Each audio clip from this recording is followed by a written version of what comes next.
शुक्लां ब्रह्मविचारसारपरमामाद्यां जगद्व्यापिनीं वीणापुस्तकधारिणीमभयदां जाड्यान्धकारापहां हस्ते स्फाटिकमालिकां विदधतीं पद्मासने संस्थितां वन्दे तां परमेश्वरीं भगवतीं बुद्धिप्रदां शारदां। శ్రీ మహాగణాధిపతయే నమః. శ్రీ మహాసరస్వత్యై నమః. శ్రీ గురుభ్యో నమః. 2026వ సంవత్సరం ఏప్రిల్ మాసంలో గ్రహస్థితి ఎలా ఉంది అనే విషయాన్ని మనం చూసినట్టయితే, ఈ ఏప్రిల్ మాసంలో సూర్యుడు 11వ తారీఖు వరకు మీనరాశిలో సంచరిస్తున్నాడు. తదనంతరం మేషరాశిలోకి ప్రవేశిస్తున్నాడు. కుజుడు 2వ తారీఖు వరకు కుంభరాశిలో సంచరిస్తూ 2వ తారీఖు నుండి మాసాంతం వరకు కూడాను మీనరాశిలో సంచరిస్తున్నాడు. ఇక బుధుడు 11వ తారీఖు వరకు కుంభరాశిలో సంచరిస్తూ 10వ తారీఖు తర్వాత మీనంలోకి ప్రవేశిస్తున్నాడు. గురువు మిథున రాశిలో సంచరిస్తున్నాడు. శుక్రుడు 19వ తారీఖు వరకు మేషరాశిలో సంచరిస్తూ 19 నుండి మాసాంతం వరకు కూడాను వృషభ రాశిలో సంచరిస్తున్నాడు. శనీశ్వరుడు మీనరాశిలో సంచరిస్తున్నాడు. రాహువు కుంభరాశిలో సంచరిస్తున్నాడు. కేతువు సింహరాశిలో సంచరిస్తున్నారు. ఈ విధంగా ఏప్రిల్ మాసంలో గ్రహస్థితి ఉంది. ఈ గ్రహస్థితి ఆధారంగా 12 రాసుల వారికి ఎలాంటి ఫలితాలు, గోచార ఫలితాలు ఎలా ఉన్నాయి అనే విషయాన్ని మనం తెలుసుకుందాం. 2026వ సంవత్సరము ఏప్రిల్ మాసంలో సింహరాశిలో జన్మించినటువంటి వారికి గోచార ఫలితాలు ఎలా ఉన్నాయో తెలుసుకుందాం. ఈ ఏప్రిల్ మాసంలో సింహరాశి వారికి ముఖ్యంగా ప్రధానమైనటువంటి గ్రహము గురుగ్రహము ఏకాదశ స్థానంలో సంచరిస్తున్నాడు. ఇది పంచమాధిపత్యం వహించినటువంటి గ్రహం కాబట్టి గురువు యొక్క అనుకూలత సింహరాశి వారికి ఉంది. మిగతా గ్రహాలు ప్రతికూలంగా ఉన్నాయి. సూర్యుడు, కుజుడు, శని, రాహువు, కేతువు ప్రతికూలంగా ఉన్నారు. బుధుడు మిశ్రమంగా ఉన్నాడు. శుక్రుడు మిశ్రమంగా ఉన్నాడు. ఈ విధంగా స్థానాలలో ఈ గ్రహాలు సంచరిస్తున్నాయి. ఓవరాల్గా మనం చూసినట్టయితే గురువు యొక్క డామినేషన్ ఈ మాసంలో మీకు కలిసి వస్తుంది. దాన్ని సద్వినియోగపరుచుకోవాలి. ఏంటంటే ముఖ్యంగా హయ్యర్ ఎడ్యుకేషన్ కొరకు ఎవరైతే ప్రయత్నాలు చేస్తున్నారో వారికి అనుకూలిస్తుంది. విదేశీ ప్రయాణాలు కలిసి వస్తాయి. రావాల్సినటువంటి డబ్బు వస్తుంది, చేతికి అందుతుంది. ఎన్నో రోజుల నుండి మీరు ఎదురు చూస్తున్నటువంటి డబ్బు మీకు అందే అవకాశాలు ఉన్నాయి. ముఖ్యంగా ఉద్యోగస్తులకు అభివృద్ధి కనబడుతుంది. వారు చేస్తున్నటువంటి వర్క్ ప్లేస్ లోపల మీ పనిని గుర్తించడము, అధికారులు మీకు మంచి బాధ్యతను అప్పగించడము, ఇలాంటివి జరిగే అవకాశాలు ఉన్నాయి. ఇక వ్యాపారంలో ఉన్నటువంటి వారికి కొంత మిశ్రమ ఫలితాలు ఉన్నప్పటికీ అనుకూలిస్తుంది. కాబట్టి వ్యాపారస్తులు కూడాను కొంత జాగ్రత్తగా నిర్ణయాలు తీసుకున్నట్టయితే ఆదాయం పెరుగుతుంది. లాభాల బాటన మీ ప్రయాణం కొనసాగుతుంది. స్నేహితుల సహాయ సహకారము అందుతుంది. అయితే వాటి మూలకంగా కొంత ఇబ్బందులు కూడా ఉన్నాయి. బంధువర్గము, స్నేహితులు, ఆప్తులు వీళ్ళ యొక్క సహాయ సహకారాలు మీకు పాజిటివ్గానే ఉన్నప్పటికీ వాళ్ళు దాన్ని మానిపులేట్ చేసుకునే అవకాశాలు ఉన్నాయి. కాబట్టి కొంత జాగ్రత్తగానే తీసుకోండి. పిల్లల విషయంలో ఆనందంగా ఉంటారు. దాంపత్య జీవితం అనుకూలంగా కొనసాగుతుంది. ఆరోగ్యం స్థిరంగా ఉంటుంది. ప్రయాణాలు కలిసి వస్తాయి. విద్యార్థులకు మంచి అవకాశాలు వస్తాయి. ఈ మాసంలో పోటీ పరీక్షలలో మీరు విజయాన్ని పొందుతారు. ఇక ఆస్తి విషయం లోపల కూడాను ఎన్నో రోజుల నుంచి డిస్ప్యూట్స్లో ఉన్నటువంటి ఆస్తులు ఈ మాసంలో మీకు ఒక కొలిక్కి వచ్చేటువంటి అవకాశాలు ఉన్నాయి. వాహనం కొనుగోలు చేస్తారు. అయితే వాహన విషయంలో కొంత జాగ్రత్తలు తీసుకోండి. అనవసరమైనటువంటి రిపేర్ల మూలకంగా కొన్ని ఇబ్బందులు తలెత్తవచ్చు. ఇక పెద్దల యొక్క ఆశీర్వచనం కొరకు పెద్దలను కలవడము, వారి యొక్క సహాయ సహకారాలు తీసుకోవడము చాలా అవసరము. గౌరవ మర్యాదలు పెరుగుతాయి.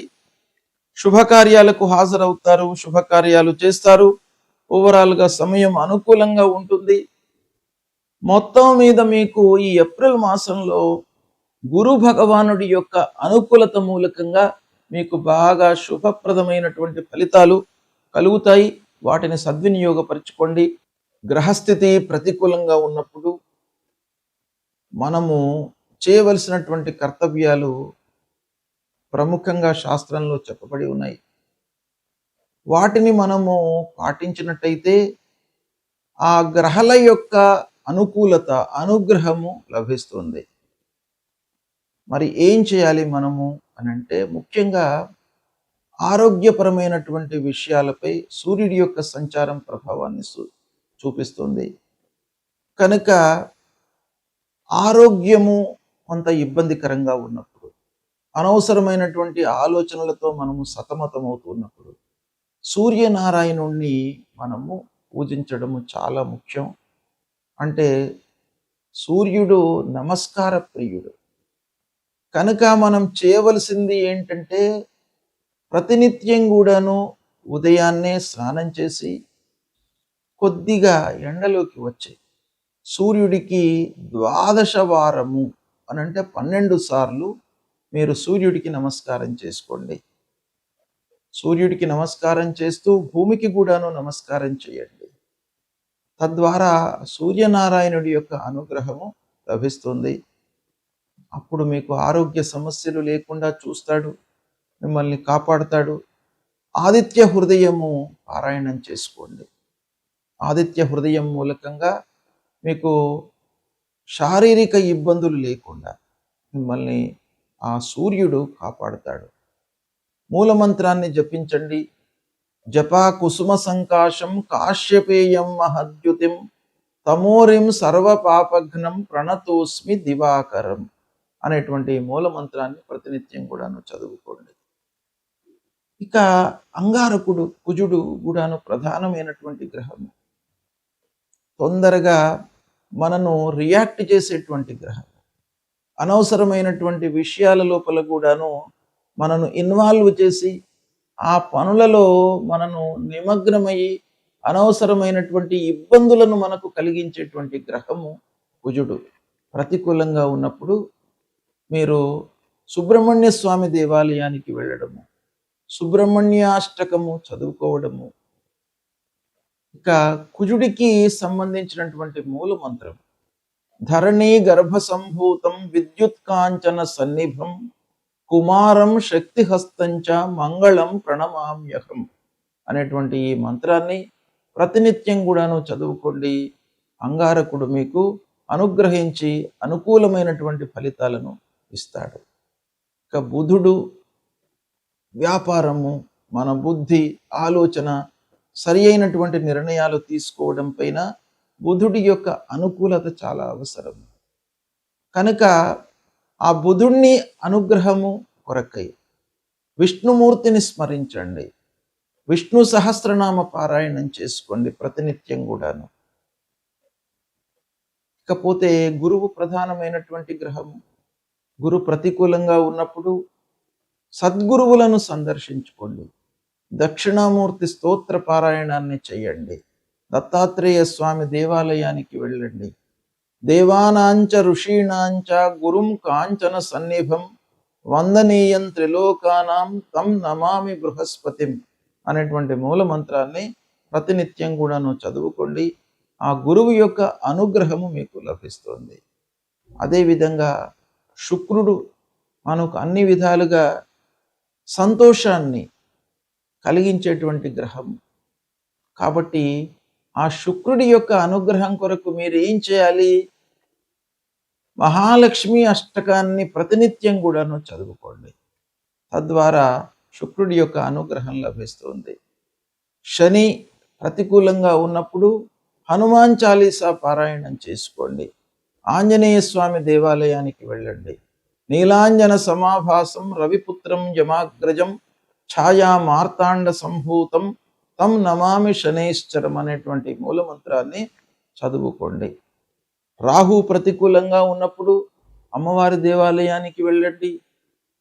రాహు మూలకంగా మనకు ఎన్నో ఇబ్బందులు, భయము, ఆందోళన ఇలాంటివన్నీ కూడాను కలిగే అవకాశాలు ఉంటాయి. ఛాయాగ్రహము మనిషి కంటే కూడాను ఛాయ అనేటువంటిదే చాలా మనకు ప్రధానంగా మనను ఇబ్బంది పెట్టేటువంటి గ్రహము. కనుక అమ్మవారిని దర్శించుకోండి. అర్ధకాయం మహావీర్యం చంద్రాదిత్య విమర్దనం సింహికా గర్భ సంభూతం తం రాహుం ప్రణమామ్యహం అనేటువంటి మంత్రాన్ని ప్రతినిత్యం చదువుకోండి.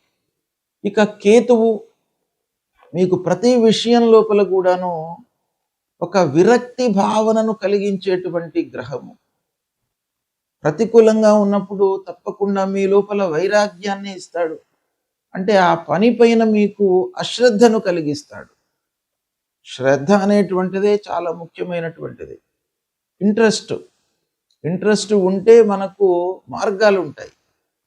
కాబట్టి ఆ కేతువును మీరు అనుకూలం చేసుకోవడానికై గణపతిని స్మరించండి. గణపతి దేవాలయానికి వెళ్ళండి.